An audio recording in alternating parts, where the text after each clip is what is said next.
আল্লাহর নবীর সাহাবী ইসলামের প্রথম খলিফা হযরত সাইয়্যিদুনা আমিরুল মুমিনিন হযরত সাইয়্যিদুনা সিদ্দিক আকবর আবু বকর সিদ্দিক রাদিয়াল্লাহু তাআলা আনহু। কেউ একজন সিদ্দিক আকবর রাদিয়াল্লাহু তাআলা আনহুকে জিজ্ঞেস করলেন, ও সিদ্দিক আকবর, আপনার তিনটি দৃঢ় ইচ্ছা কি? The most favourite desire. ও সিদ্দিক আকবর, আপনার দিলের তামান্না, আপনার অন্তরের তিনটি ভালো ইচ্ছা, আপনার অন্তরের তিনটি দৃঢ় ইচ্ছা কি? সিদ্দিক আকবর রাদিয়াল্লাহু তাআলা আনহু বললেন, মাই মোস্ট ফেভারিট ডিজায়ার, আমার তিনটা দৃঢ় ইচ্ছা হচ্ছে রে বাবা, আমার তিনটা দৃঢ় ইচ্ছা হচ্ছে। এক নম্বরে হচ্ছে আন-নাজরু ইলাইক। ও নবী গো, আন-নাজরু ইলাইক অর্থ হচ্ছে সব সময় আমার নবীর চেহারা মোবারকের দিকে তাকিয়ে থাকা, আমার নবী দিকে সব সময় যেন আমি সিদ্দিক আকবর রাদিয়াল্লাহু তাআলা আনহু দেখতে পারি। এক নম্বর ইচ্ছা হলো আন-নাজরু ইলাইক, বাস আর কিছু চাই না। এক নম্বর ইচ্ছা হলো আন-নাজরু ইলাইক, সব সময় আমার নবীর চেহারার দিকে তাকিয়ে থাকা। দুই নম্বর হচ্ছে ওয়া ইনফাকু মালি আলাইক।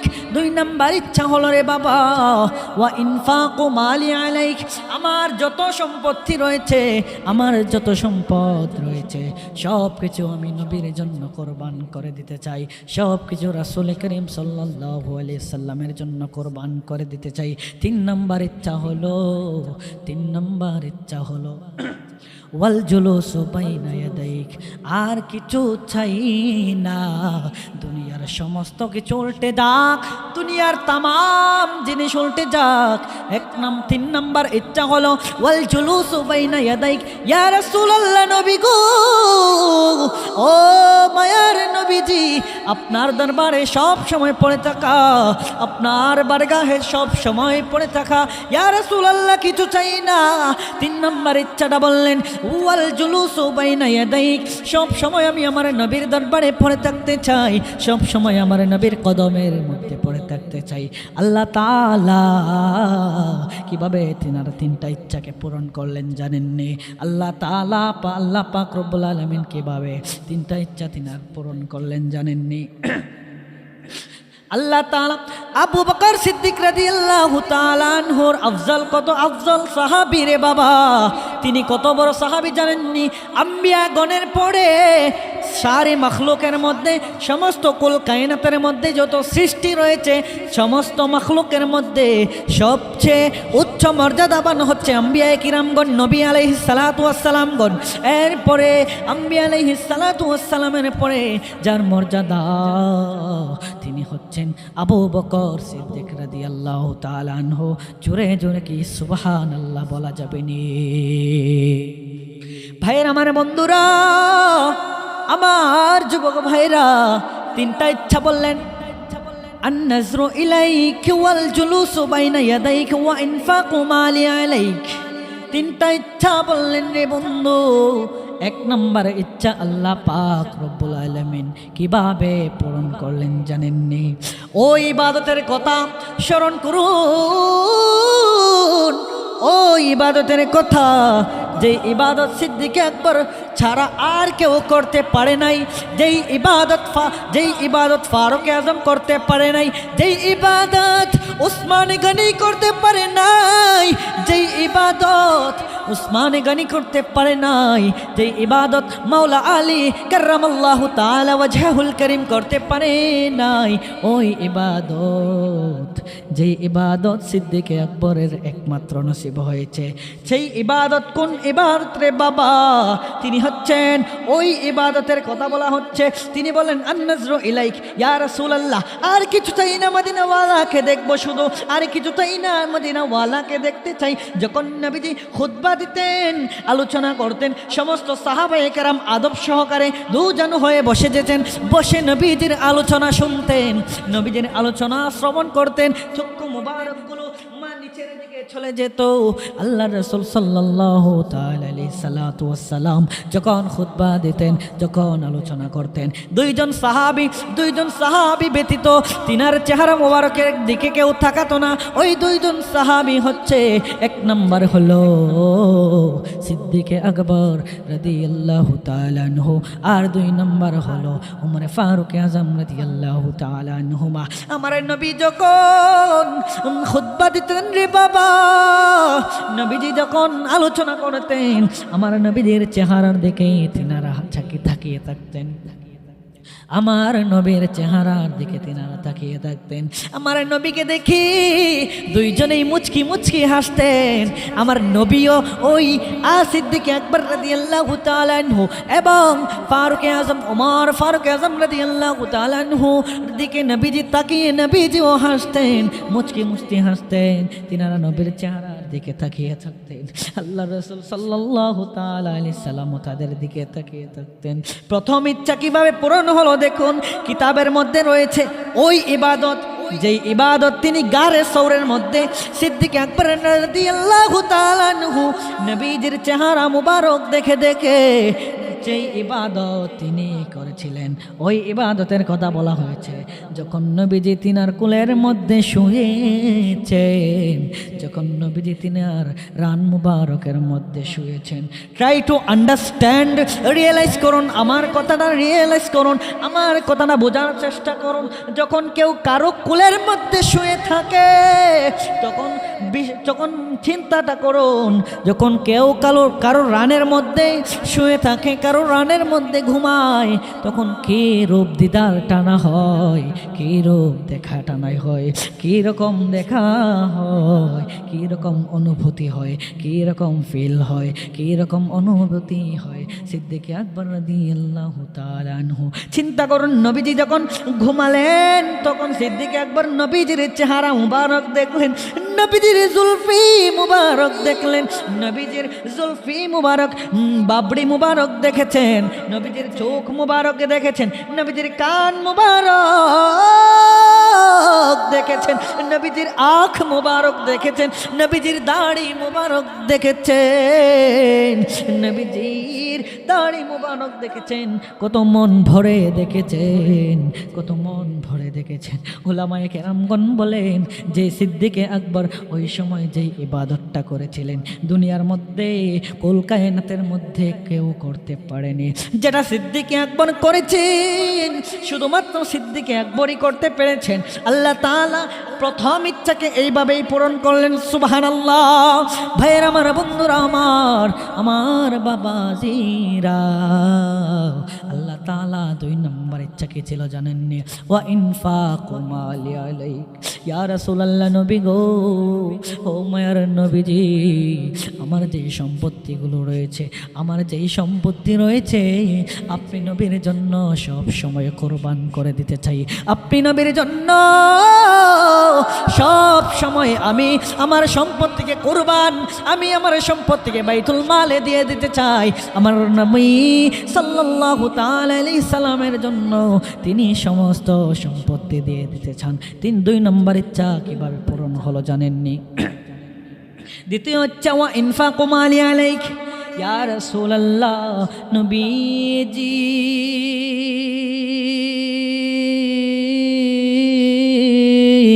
ও মায়ার নবীজি, দুই নম্বর ইচ্ছা হলো আমার যত সম্পত্তি রয়েছে, তিনি একবার নয় অনেকবার নবীদের দরবারে সমস্ত সম্পত্তি নিয়ে এসে হাজির হয়েছেন। সিদ্দিক আকবর এমন ব্যক্তিত্ব, যিনি একবার নয় শতবার অনেকবার সমস্ত সম্পত্তি নিয়ে নিজের নবী পাকের দরবারে এসে উপস্থিত হয়েছেন, নিয়ে গিয়েছেন। এবং আচ্ছা শুনুন, আপনাদের আরেকটি কথা বলবো।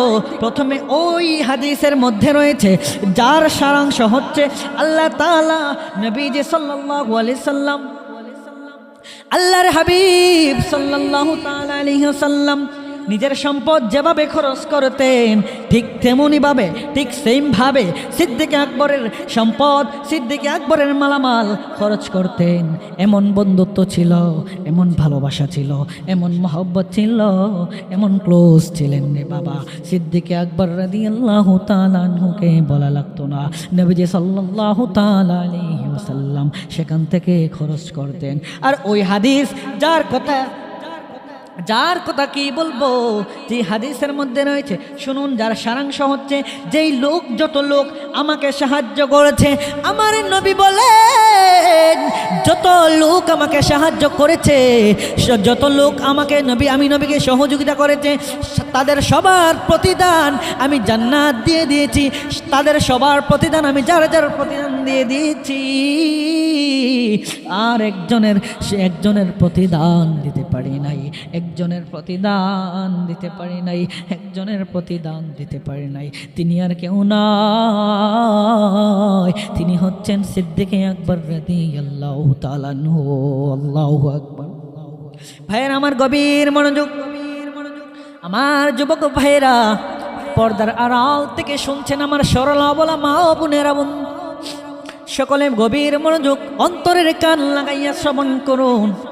আল্লাহ রাসূল সাল্লাল্লাহু আলাইহি সাল্লাম তিনার 2 নম্বর ইচ্ছা হচ্ছে ওয়া ইনফাকু মালি আলাইক। ইয়া রাসূলুল্লাহ, নবী সব সম্পত্তি আপনার জন্য কুরবান।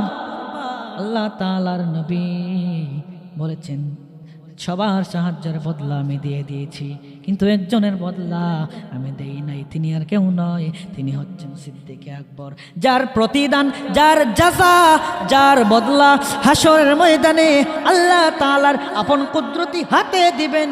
চিৎকার মেরে কি আল্লাহু আকবার বলা যাবেনি? আল্লাহু আকবার। কেমন সম্মান, কেমন শান মর্যাদা তিনার রে বাবা, কেমন ভাবে নবীজির দোয়া নিয়েছেন আল্লাহ তাআলা। 2 নম্বর ইচ্ছাকে কিভাবে পূরণ করলেন আসুন। আল্লাহু আকবার। বিলালে হাবশিকে কেই বাঁচিন না, বিলালে হাবশিকে কেই বাঁচিন না রে বন্ধু। আশিকদের ইমাম মুয়াজ্জিনে রাসূল সাল্লাল্লাহু তাআলা আলাইহি ওয়াসাল্লাম মুয়াজ্জিনে রাসূল ছিলেন। তিনাকে কে ছাড়িয়ে দিয়েছে? যখন তিনি জালিম উমাইয়ার দাসত্ব অবস্থায় ছিলেন, তিনাকে কে ছাড়িয়ে এনেছে জানেননি আপনারা? যখন উমাইয়ার দাসত্ব অবস্থায় ছিলেন, গোলাম অবস্থায় ছিলেন রে বন্ধু। একদিন আবু বকর সিদ্দিক রাদিয়াল্লাহু তাআলা আনহু তার পাশ দিয়ে যাচ্ছিলেন, দেখতে পেলেন বিলালে হাবশি, আশিকদের ইমাম, ইসলামের দ্বিতীয় মুয়াজ্জিন বিলালে হাবশি ইসলামের প্রথম মুয়াজ্জিন বিলালে হাবশি রাদিয়াল্লাহু তাআলা আনহুকে উমাইয়া মারধর করছিল। আমার সিদ্দিক আকবর রাদিয়াল্লাহু তাআলা আনহু দেখে আর সহ্য করতে পারলেন না। তখন সে বলল, আবু বকর রাদিয়াল্লাহু তাআলা আনহু বললেন, এ উমাইয়া, মাত্র মুসলমান হয়েছে, তাকে এভাবে মারছো কেন রে?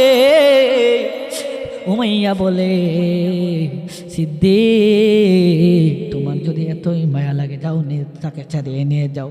সিদ্দিক আকবর রাদিয়াল্লাহু তাআলা আনহু বলেন, তোমার যতই মায়া লাগে যাও, পারলে তুমি তাকে ছাড়িয়ে নিয়ে যাও। সিদ্দিক আকবর রাদিয়াল্লাহু তাআলা আনহু বলেন, হ্যাঁ, আমি ছাড়িয়ে নেওয়ার জন্য এসেছি। সিদ্দিক আকবর রাদিয়াল্লাহু তাআলা আনহু বললেন, দাম বলো কত চাও? আজকে যদি আমার সমস্ত সম্পদ কুরবান করেও আমি বিলালে হাবশিকে নিয়ে যেতে হয়, তাতেও আমি রাজি রয়েছি।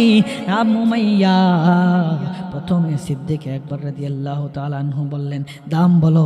তখন সে খুব অল্প দাম বলল, খুব কম দাম বলল। তিনি ওকে বললেন, বাস। আরো দাম বাড়াতে লাগলো। তিনি বললেন, বাড়াও, যতই বাড়াইতে থাকো কোনো সমস্যা নাই, তুমি বাড়াইতে থাকো। সিদ্দিক আকবর রাদিয়াল্লাহু তাআলা আনহু বললেন, ঠিক আছে। সে আরো ঢং করে বাড়াতে লাগলো। বাড়াতে একটা দাম নির্দিষ্ট হলো, একটা দাম নির্দিষ্ট হয়ে গেল।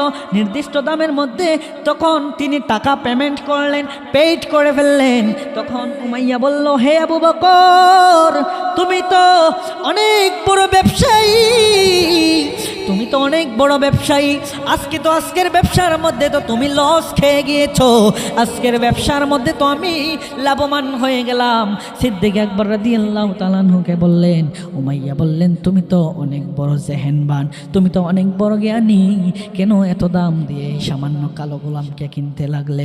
আমার সিদ্দিক আকবর রাদিয়াল্লাহু তাআলা আনহু তিনাকে বললেন, রে বাবা, অনেক শত্রু ভাবে ব্যবসা করতে, তোমার ব্যবসার অনেক জায়গায় শুনেছি, তোমার বিজনেসের কথা অনেক জায়গায় শুনেছি, তুমি অনেক লাভবান ছেলে বন্ধুরা, আমার বাবাজিরা। সিদ্দিক আকবর রাদিয়াল্লাহু তাআলা আনহু বলেন, আজ তুমি এটা কি করলে? যা চেয়েছি তুমি তাই দিয়ে দিলে, তুমি তো অনেক দাম দিয়ে কালো গোলামটা কিনে নিয়েছো। তখন সিদ্দিক আকবর বললেন, হে উমাইয়া, তুমি শুনো, তুমি বিলালের দাম কি জানো? তুমি বিলালের দাম কি জানো রে উমাইয়া? তুমি বিলালের কিমত সম্পর্কে কি জানো? বিলালের দাম সম্পর্কে তুমি কি জানো? সিদ্দিক আকবর রাদিয়াল্লাহু তাআলা আনহু বললেন, বিলালের ব্যাপারে তুমি যদি আরো বেশি দাম চাইতে, আমি তা দিয়ে হলেও দিয়ে দিতাম। যখন তিনি বিলাল রাদিয়াল্লাহু তাআলা আনহুকে নবীজির দরবারে উপস্থিত হলেন, নবীজির দরবারে বিলালকে আজাদ করে মুক্ত করে নিয়ে আসলেন। তিনি বলতে লাগলেন, ইয়া রাসূলুল্লাহ, নবী গো, ইয়া রাসূলুল্লাহ, ইয়া হাবিবাল্লাহ, নবী গো, আপনার বিলাল হাজির, আপনার বিলাল উপস্থিত, আপনার বিলাল চলে এসেছে গো নবী, আপনার সাচ্চা গোলাম হাজির, আজকে মুক্ত হয়ে এসেছে। নবীজি বললেন, আবু বকর, বিলালকে কিনতে যা খরচ হয়েছে সেই সম্পদের মধ্যে আমাকেও এড করে নাও, আমাকেও শামিল করে নাও। তখন সিদ্দিক আকবর বললেন, ইয়া রাসূলুল্লাহ, নবী গো, ও মায়ার নবীজি, আমাকে আর শরম দিবেন না। আমি আমার যত সম্পত্তি রয়েছে, একমাত্র যা পেয়েছি আপনি নবীর জন্য, যাই হয়েছে আপনার জন্য। আমার সম্পত্তি মানে হলো আপনার সম্পত্তি। ইয়া রাসূলুল্লাহ, নবী গো, আপনার সম্পত্তি থেকে আমি বিলালকে আজাদ করেছি। ইয়া রাসূলুল্লাহ, নবী গো, এই উসিলায় আমার সম্পত্তি মূলত আপনারই। এরপরে 3 নম্বর ইচ্ছা আল্লাহ তাআলা কিভাবে পূরণ করলেন জানেননি? ওয়াল জুলুসু বাইনা ইয়াদাইক। 3 নম্বর ইচ্ছা হচ্ছে, ইয়া রাসূলুল্লাহ, ইয়া হাবিবাল্লাহ, নবী গো, সব সময় আমি আপনার দরবারে পড়ে থাকতে চাই। ইয়া রাসূলুল্লাহ, নবীজি, সব সময় আপনার দরবারে, আপনার বারগাহে পড়ে থাকতে চাই। আমার নবী, আপনার নবী, দু জাহানের বাদশা নবী মুহাম্মদুর রাসূলুল্লাহ সাল্লাল্লাহু তাআলা আলাইহি সাল্লাতু ওয়াস সালামের দরবারে সব সময় পড়ে থাকতে চাই। 3 নম্বর ইচ্ছা তিনার কিভাবে পূরণ হলো জানেননি? সব সময় আপনার কাছে বসে থাকতে মন চাই গো নবী। জীবন্ত নবীর কদমে মুবারকে কাটিয়েছি, কিন্তু যখন ওফাতের সময় ঘনিয়ে আসলো, সিদ্দিক আকবরের মৃত্যুর সময় ঘনিয়ে আসলো, আবু বকর সিদ্দিক রাদিয়াল্লাহু তাআলা আনহু যখন ইন্তেকালের সময় হয়ে গেল গো, নবীজি তো আরও আগে এই দুনিয়া থেকে পর্দা করে চলে গিয়েছেন। কিন্তু যখন সিদ্দিক আকবরের ওফাতের সময় ঘনিয়ে আসলো, ওসিয়ত কি করেছেন শুনুন রে বাবা, শুনুন। তিনি ওসিয়ত করলেন, আমার যখন ওফাত হয়ে যাবে, আমার যখন মৃত্যু হয়ে যাবে, তখন আমার বডিকে তোমরা যা নবীজির কাছে নিয়ে যাবে, নবীজির রওজার সামনে গিয়ে রেখে দেবে। যদি নবীজির রওজা মুবারক থেকে কোনো আওয়াজ আসে যে সিদ্দিককে আমার সাথে দাফন করে দাও, তখন আর দেরি করবে না, সাথে সাথে তোমরা দাফন করে দেবে। আর যদি কোনো আওয়াজ না আসে, তাহলে তোমরা জান্নাতুল বাকির মধ্যে নিয়ে যাবে। এইভাবে তিনি যখন ওসিয়ত করলেন রে বাবারা, এই ওসিয়ত অনুযায়ী সবাই একই কাজ করলেন।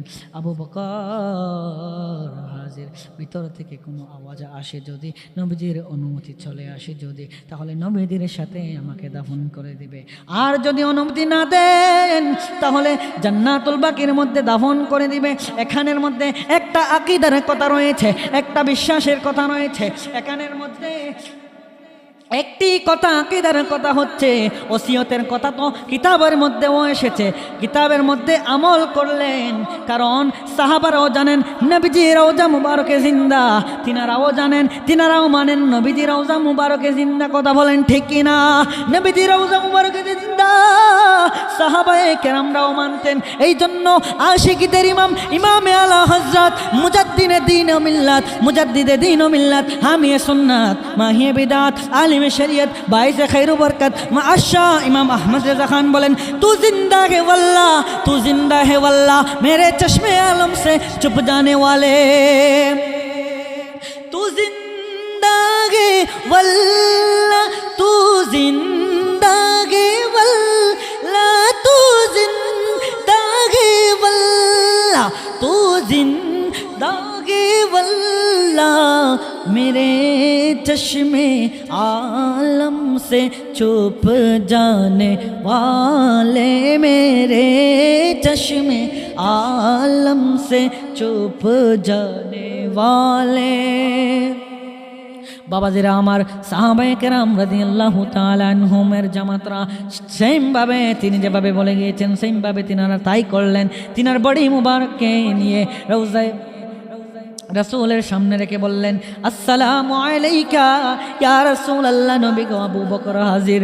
শুনুন শুনুন, সাথে সাথে থালা খুলে গেল, দরজা খুলে গেল এবং ভিতর থেকে আওয়াজ আসলো, আদখুলিল হাবিবা ইলাল হাবিবি, আদখুলিল হাবিবা ইলাল হাবিবি, আদখুলিল হাবিবা ইলাল হাবিবি, ফা ইন্নাল হাবিবা ইলাল হাবিবি মুশতাকুন। আরে যেই বন্ধু আমার সঙ্গে দুনিয়ার মধ্যে রয়েছিল, যেই বন্ধু আমার সাথে সফর করেছে, যেই সিদ্দিক আকবর রাদিয়াল্লাহু আমার সফরের সঙ্গে ছিল, তাকে আর দুনিয়ার মধ্যে রেখো না, তাকে সাথে সাথে আমার নবীর রওজার সাথে কানেকশন তৈরি করে দাও। সুবহানাল্লাহ। বন্ধুরে